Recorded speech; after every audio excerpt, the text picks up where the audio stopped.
Please welcome Ross McDaniel. Good landing, Ross. Wave for the crowd. And the number 3 jumper landing right now, DoD Parachute Officer Kirk Knight.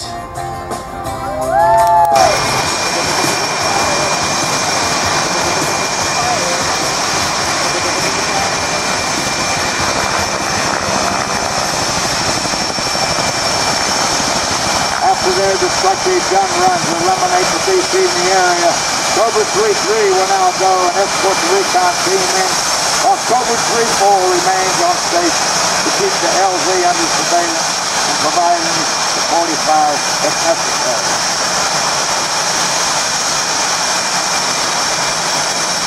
Cobra 3-4 has determined that there will no more be a con present in the vicinity and the landing zone is safe for search.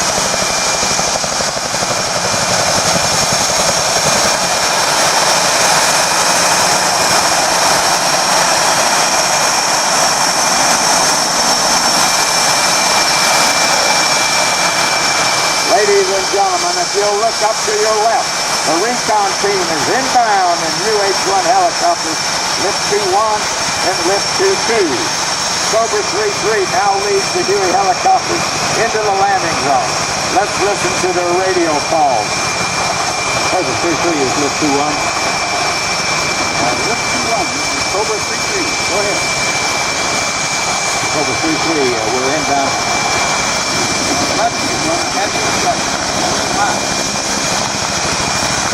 The UH-1s are going to use a tactic that was used many times in Vietnam to confuse the enemy in the area of operation.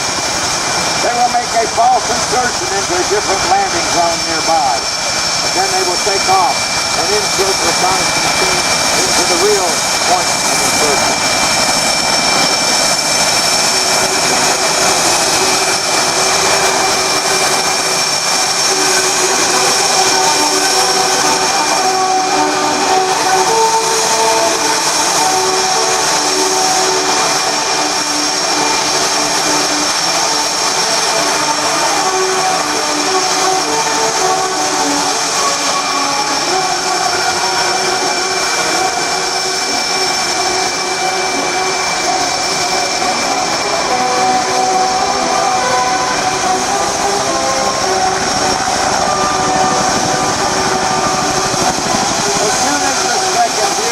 Down, the recon team will depart the aircraft and disappear in the Tipton Canopy jungle.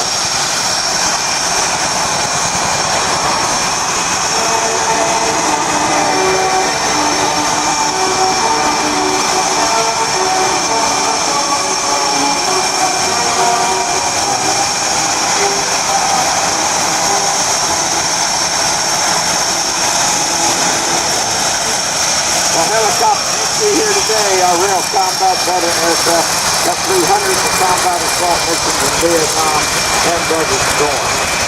You're now witnessing combat veteran Army aviators flying actual Vietnam air. Oh, here we go, and we've got it wound up. Listen to the Mustang. Now watch. On the way to the vertical. Here's the roll and a half.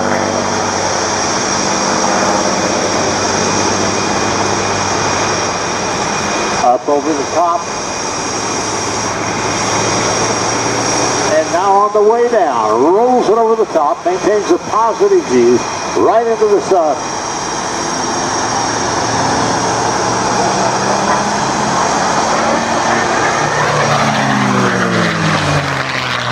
There's no other sound in the world, ladies and gentlemen, than that of a P-51 Mustang. Vertical again.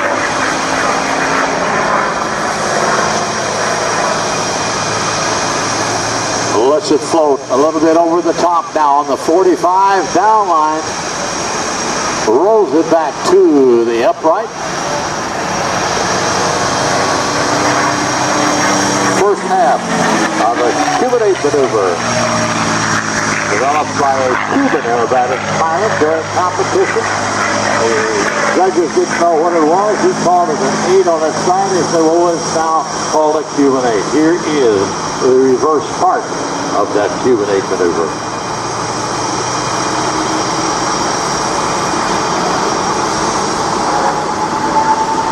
giant barrel roll now. Just imagine a 55-gallon drum lying on its side out there. Scooter pulls up, starts to feed in aileron and rudder, and flies around the outside of that barrel lying on its side out there. Big, giant barrel roll by Scooter. Sponsored by Bremont Watches, Cockpit USA, Leatherware, Shape, Junk, Headwear, Runway 32 Clothing, and Champion.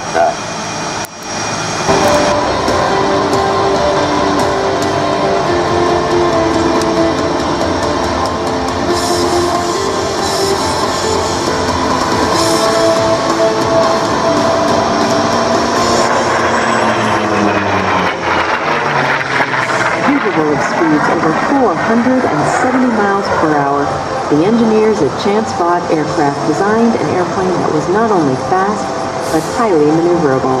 The Corsair is also extremely lethal. Under the wings, the Korean war hero can hold 2 1,000-pound bombs and 8 5-inch high-velocity aircraft rockets, making it one of the most lethal fighters of its generation.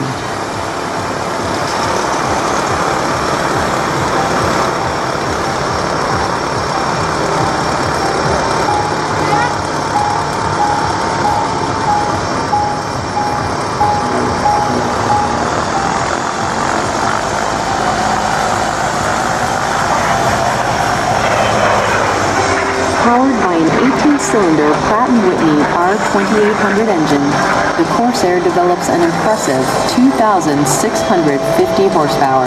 The combination of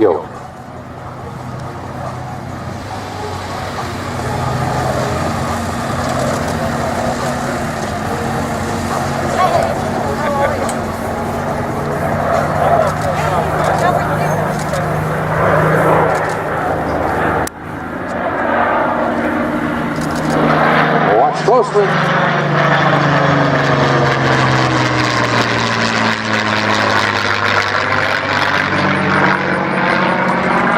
And the beautiful scissor break.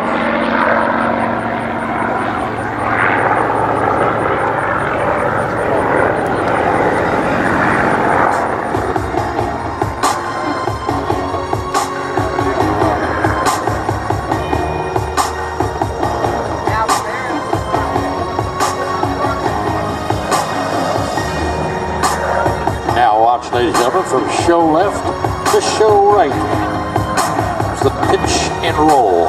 I'll remind you that the closure rate for these two aircraft are... And his control today is indeed a fighter pilot who was once a little boy who just wanted to grow up and be a pilot, just like his big brother. Wild Blues pilot is Josh Tater Boudreau, and he's a lieutenant colonel. Correct you and Tater.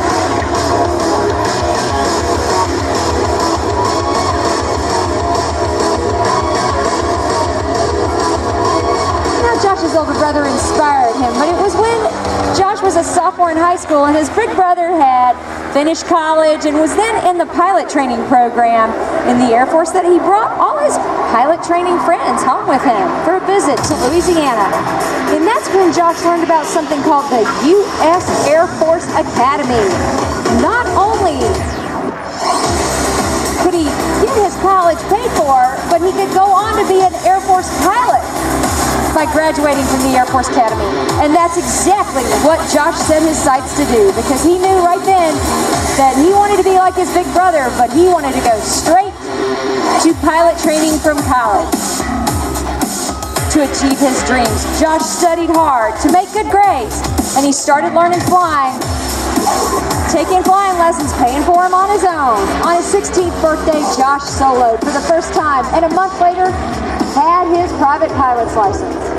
When it was time to apply for college, Josh, of course, applied to the United States Air Force Academy, but he also applied to all the other U.S. military academies because he knew he wanted somebody else to pay his college degree. Thanks to his excellent high school academic record, he was accepted to all of our United States military academies. Of course, though, he chose to attend the United States Air Force Academy because, well, growing up in Louisiana, he'd never seen mountains, and he wanted to go to the mountains of Colorado. While at the academy, Josh became a glider instructor pilot and competition pilot, as well as a member of the sailplane racing team. In 2003, Josh graduated with a degree in mechanical engineering and a pilot training slot. Josh, still eager to get in the front seat of whatever jet he could fly in the Air Force. Rather than take his allowed 30 days leave after graduation, he went straight to Columbus Air Force Base to begin his pilot training class. Upon completion of his training, Josh was chosen to be an instructor pilot, and then, because he started so much sooner than his classmates, he actually was his former Air Force Academy classmates' instructor pilot. After 3 years as a T-37 instructor pilot, Josh was chosen to fly the F-16 Viper.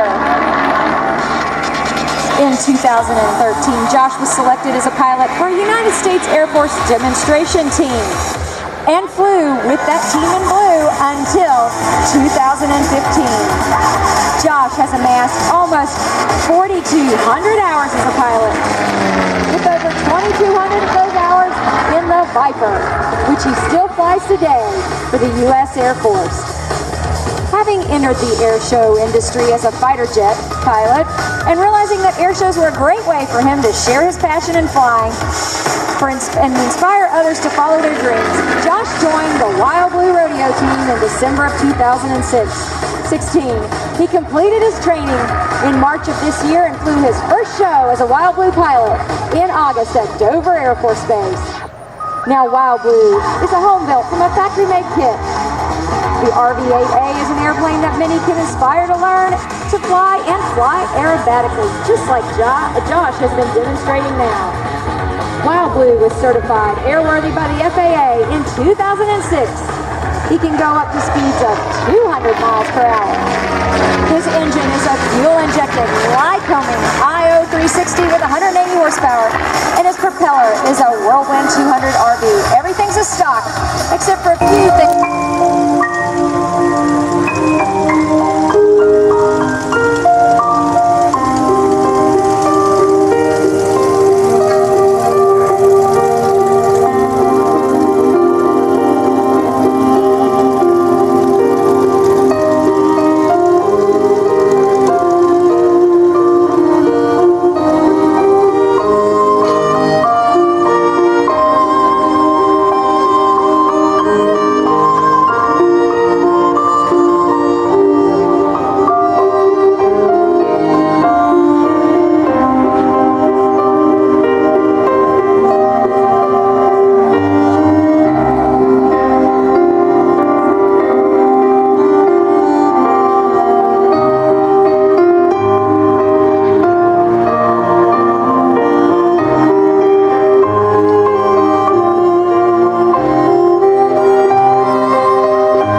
I don't know if I'm ready for 6,000 people tomorrow.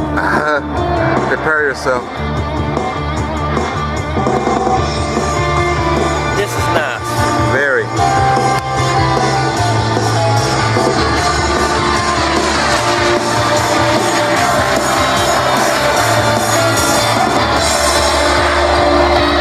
Four-point hesitation roll is very difficult to do in a that point. Notice the big wing flex. Takes a long time for that wing to get around.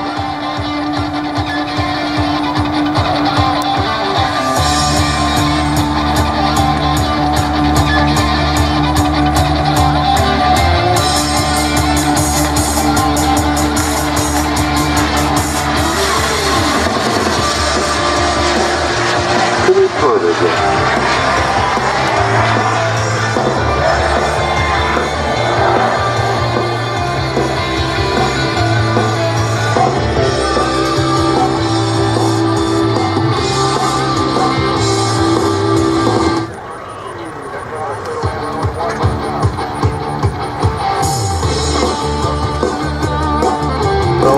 Of the 130 folks, as you call, we haul, or anytime, anywhere for the C-130.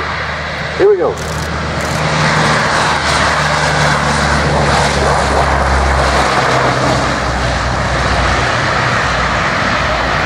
On board there, 4 of the Para-commandos from the Special Ops Command at MacDill Air Force Base. And very shortly, coming up here will be Lieutenant Commander Nate Bogert to tell you all about the folks from the Special Ops Command. Next, it'll be Buck Rothman in the little tiny Pitts Special. A lot of horsepower, little airplane, and Buck flies it so well. Keep your eyes on to the knife edge.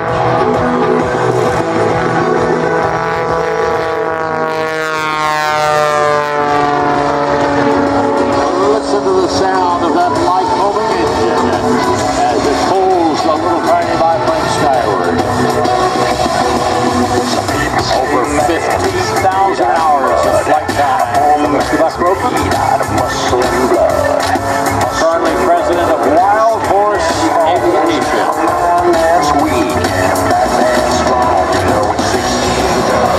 Cut the show center down. Brings the airplane straight to the vertical. Starts the airplane turning.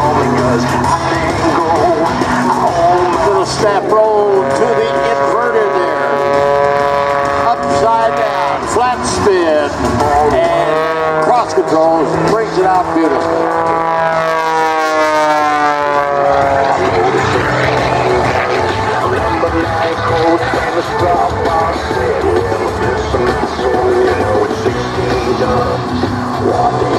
Up over the top, down on the 45 down line. Buck Rothman looks for show center there as he brings the Pitts right to show center.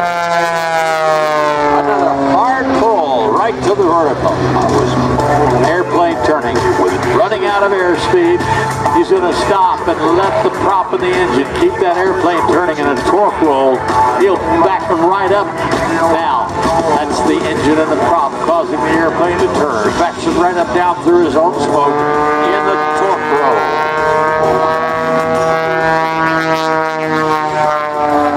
He calls this maneuver the turn. Up we go. Rolling the airplane. Shoulder rolls on the way up. And lets the gyroscopic motion of the engine and the prop throw it over the dock.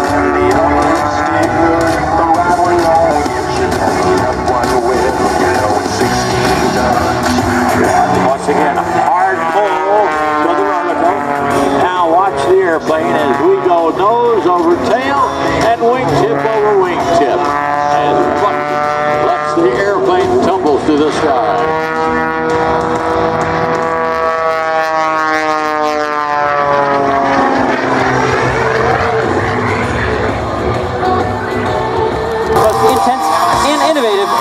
In the world today. Low one from your left, all the way from Nashua, New Hampshire. Your 7-time national aerobatic champion, Mr. Rob Howard.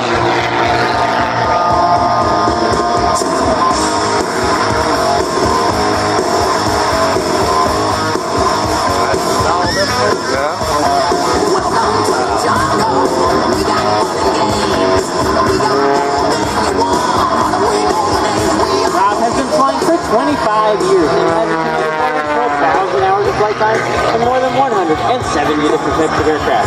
Rob's aircraft of choice for both air shows and competitions, the MXS R8.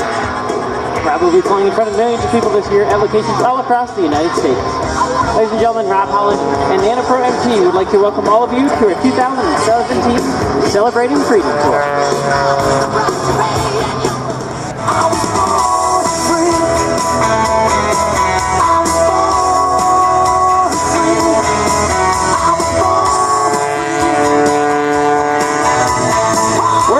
For his creative and entertaining airshow performances, Rob was the 2012 of the Art Trailer Award for Showmanship, one of the highest honors in the airshow industry.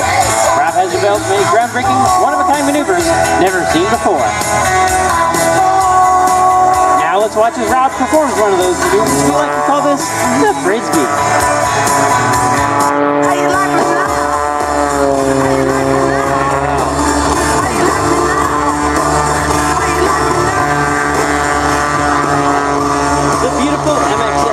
Custom-built, all-carbon fiber, American-made masterpiece, weighing less than 1,200 pounds and producing more than 370 horsepower from its awesome Skydynamics engine.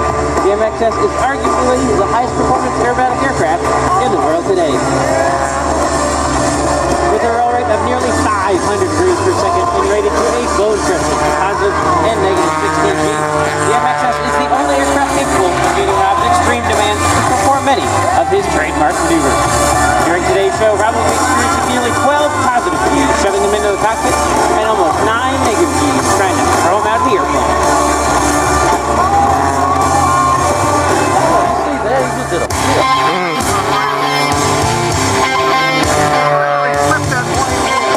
We are proud to partner with the Stratus Aviation Foundation, a 501c3 non-profit organization. 2017 the Hero Flight Program. At each airshow location throughout the season, we'll be inviting local veterans and active duty military members to fly in our 2-seat aerobatic aircraft as a thank you for their service to our country.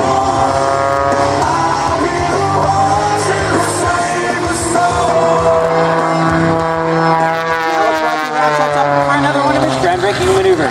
Starting with a half roll to the right, then a double roll to the left, and then a double shoulder roll. Strap in tight, this is the Cardiac Express.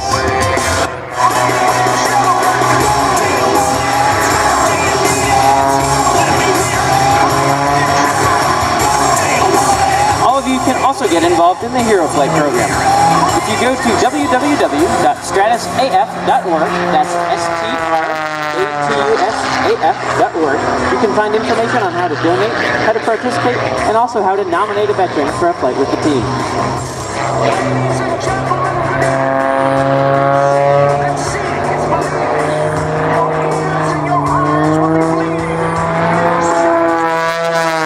Always a crowd favorite, this is the Slide Winder.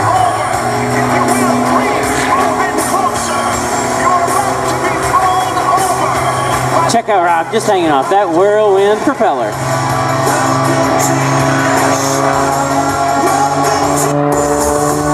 NanoPro MT is formulated with specially engineered nanoparticles. NanoPro MT's advanced products penetrate deeper where it counts at the metal-to-metal interface at the nano level. For extreme protection, it's Two Americans, Lyle Hoffman and James Pearson, passed a wooden baton between each other during a jump in Vancouver, Canada in 1958. A month later, Steve Snyder and Charles Hillard accomplished that same feat over Fort Bragg, North Carolina. Ladies and gentlemen, they conducted their baton pass, and you'll see our jumpers coming in.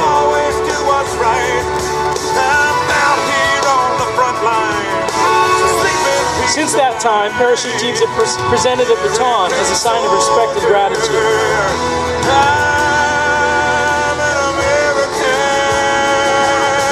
Now, ladies and gentlemen, you see the para-commandos executing A-line spirals. They're correcting their horizontal and vertical spacing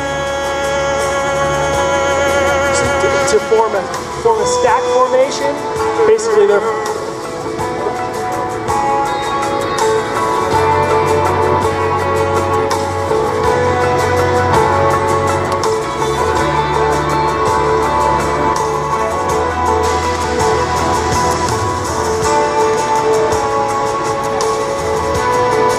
just moments, our para-commandos will be coming down to terra firma to join us back on the ground.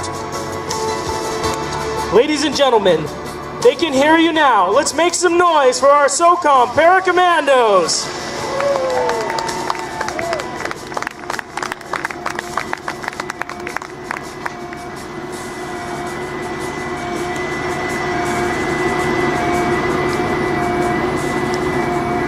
Our number one jumper is getting close. He's a U.S. Army Green Beret with over 4,500 jumps.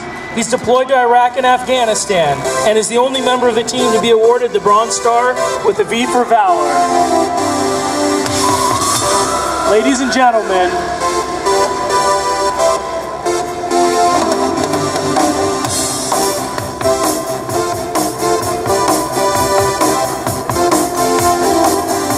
here they come in their precise stack formation. Please welcome Sergeant First Class Corey Christensen.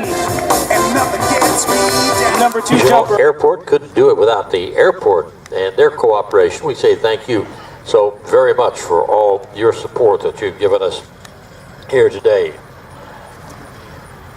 C-130 from Dobbins Air Force Base, touching down on the runway right now.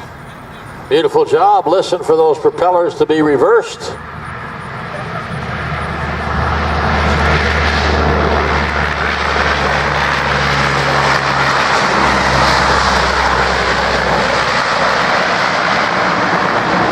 Want to thank Dobbins Air Force Base and the 94th Wing for their support of providing the jump platform for the para-commandos here today. That concludes the civilian rehearsal portion of our activities for today. Let me tell you what's happening now is that George Klein, our air boss from Charlotte, North Carolina, is getting the airspace cleared for the United States Navy Flight Demonstration Squadron of the Blue Angels. What's happening now is we've got to get an arresting gear up out onto the runway. That is a safety precaution. It will be put up out there in case one of the jets would lose brakes or something like that. So that will be erected, as well as the airspace cleared above us. I don't know if you've noticed or not, but almost each time one of the jumpers left the airplane up there, you could see a civilian airliner over the top of them. And right now, George Klein is trying to get all of that airspace cleared for 5 nautical miles up to 16,000 feet.